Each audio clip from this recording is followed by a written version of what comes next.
ایک سوال ہمارے سامنے عجیب و غریب آیا ہے کہ اس وقت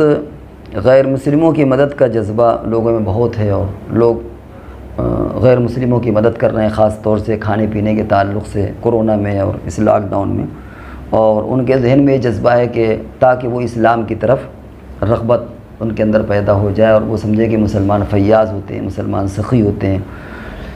اس تعلق سے پوچھا گیا ہے کہ یہ کہاں تک درست ہے اور اس کی کیا حد ہے؟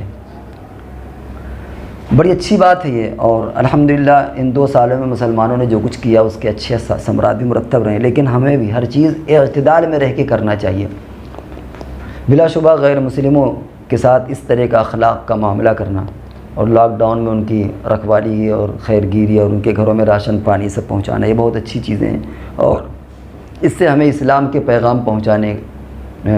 پہنچانے کا گویا یہ چیزیں ذریعہ بنتی ہیں۔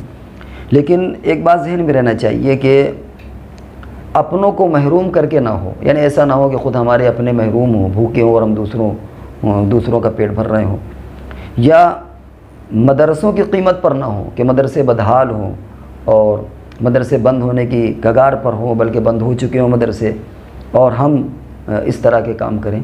تو پہلی بات تو یہ ذہن میں رہنا چاہیے کہ جو ہم اس طرح کی کام کریں وہ خالصتاً للہ کریں، اللہ کے لیے کریں۔ چنانچہ قرآن کی اس آیت میں جو مفسرین نے وضاحت لکھی، وَمَنْ أَحْسَنُ قَوْلًا مِّمَّنْ دَعَا إِلَى اللَّهِ، اللہ کی طرف بلانا، اللہ کی طرف بلانا زبان سے بھی ہوتا ہے، اپنے افعال اور اپنے اعمال سے بھی ہوتا ہے، اپنی کارکردگی اور اپنے اخلاق سے بھی ہوتا ہے، لیکن مقصد اللہ کی طرف بلانا ہو، کوئی اور مقصد نہ ہو۔ اگر ہمارا مقصد اس سے یہ ہے کہ ہم سیاسی ہمارا قد بڑھ جائے یا ہم آگے چل کے الیکشن لڑیں گے یا پولیٹیکل ہمارا کیریئر بن جائے، تو پھر یہ اللہ کی طرف بلانا نہیں ہوگا، پھر اس کے اثرات بھی مرتب نہیں ہوں گے۔ اس لیے پہلی تو اپنی نیت کو خالص کرنا چاہیے، تبھی اثرات مرتب ہوں گے، ورنہ اثرات مرتب نہیں ہوں گے۔ دوسرے ہے کہ غیر مسلموں کی مدد میں اتنا آگے نہیں بڑھ جانا چاہیے کہ ہم ان اپنے سورس جو ہمارے اسلام کے سورس ہیں اور جہاں سے ہمیں اسلام اور روحانیت ہمیں ملتی ہے، اسلام ہمیں ملتا ہے، وہ چیزیں ہی ختم ہونے کی کگار پر یا ان پر زد پہنچ رہی ہوں۔ اب دیکھا یہ گیا ہے کہ بہت سے لوگ اتنا زیادہ جذباتی ہو کر کے اور غلو کی حد تک اتنا زیادہ وہ غیر مسلموں میں کام کر رہے ہیں کہ وہ اپنوں کی ان کو فکر نہیں ہے، مدرسوں کی رقم کاٹ کے یعنی مدرسوں کے چندے کو کاٹ کے تشکیل کر کے وہ بس غیر مسلموں کے رفاہی کاموں میں وہ جٹے ہوئے، یہ بھی سراسر غلط ہے۔ مدرسے اگر بھائی خلاصہ سمجھ لیجئے، آپ ان کو کیوں ان پر خرچ کر رہے ہیں؟ آپ ان پر اس لیے خرچ کر رہے ہیں کہ وہ اسلام کی طرف مائل ہوں، لیکن اگر آپ مسلمان ہی ہماری نسلیں نہ رہیں تو پھر وہ مائل کدھر ہوں گے؟ اور یہ طے ہے کہ اگر مدارس بند ہو گئے تو اسلام کا بھی خاتمہ ہو جائے گا، کیونکہ جو بھی اسلام کا وجود ہے وہ تقریباً مدرسوں سے ہی، وہیں سے آپ کو امام ملتے ہیں، مؤذن ملتے ہیں، آپ کو کلمہ درست کرانے والے، آپ کی نماز درست کرانے وہیں سے ملتے ہیں۔ مدرسے آپ بند کر دیں، چند کچھ 50 سال یا 100 سال کے بعد ہماری نسلیں اسلام پر باقی نہیں رہیں گی۔ اندلس کے واقعات، قرطبہ، غرطانہ اور روس، یہ سارے واقعات اس کی شہادت دیتے ہیں۔ علامہ اقبال نے بھی بات کہی ہے کہ بھائی مدرسوں کی اہمیت کو سمجھو۔ تو اگر مدرسے بند ہو گئے تو دھیرے دھیرے اسلام بھی ختم ہو جائے گا۔ اب جب اسلام ہی ختم ہو گیا تو ہم جن غیر مسلموں کی مدد اس لیے کر رہے ہیں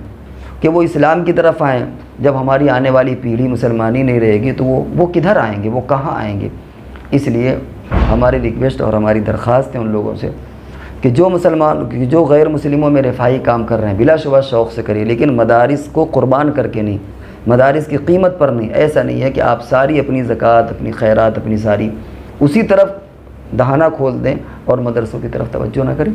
ہاں، مدرسوں کا پیٹ بھر کر کے، پیٹ سے مراد ہے کہ ان کے جو اخراجات اور ان کے جو مصارف ہوتے ہیں ان کو پورا کرنے کے بعد آپ اس رقم سے کریں جو ہم شادیوں میں خرچ کرتے ہیں، فالتو اپنے گھر کی آرائش زیبائش میں جو خرچ کرتے ہیں، اس سے بچا کر کے ہم غیر مسلموں میں کریں، بہت اچھی بات ہے۔ بہت سے لوگوں کے بارے میں سننے میں آیا کہ وہ تملیغ کر کے، یعنی زکوٰۃ کی رقم کو تملیغ کر کے غیر مسلموں میں کر رہے ہیں۔ یہ کون سی بات ہوئی بھائی؟ یہ شریعت کا مذاق اڑانا ہے۔ تو خدا را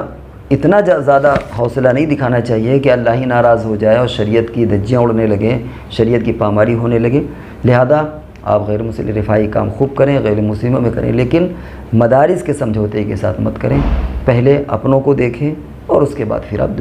دوسری طرف بھی رخ کریں، کیونکہ اگر یہ ناکام ہو گئے اور یہ بند ہو گئے تو آپ یقین کر لیجئے کہ ہماری آنے والی نسلیں اسلام پر باقی نہیں رہیں گی۔ جب وہ اسلام پر باقی نہیں رہیں گی تو جن کے اوپر ہم خرچ کر رہے ہیں کہ وہ ہمارے اسلام کی طرف آئیں، تو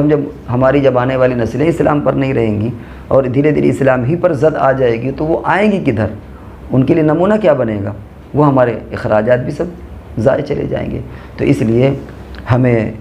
اس پہلو سے بھی غور کرنے کی ضرورت ہے۔ ممکن ہے ہم نے اس پہلو سے غور نہ کیا ہو، تو اس پہلو سے بھی غور کرنے کی ضرورت ہے کہ آپ شوق سے اور خوب جذبے سے خرچ کریں غیر مسلموں میں، لیکن اپنوں کو قربان کر کے نہیں، مدارس کی قیمت پر نہیں، مدارس کو پہلے دیکھیں اور بعد میں جتنا اللہ تبارک و تعالیٰ دے اس اعتبار سے آپ غیروں میں بھی خرچ کریں۔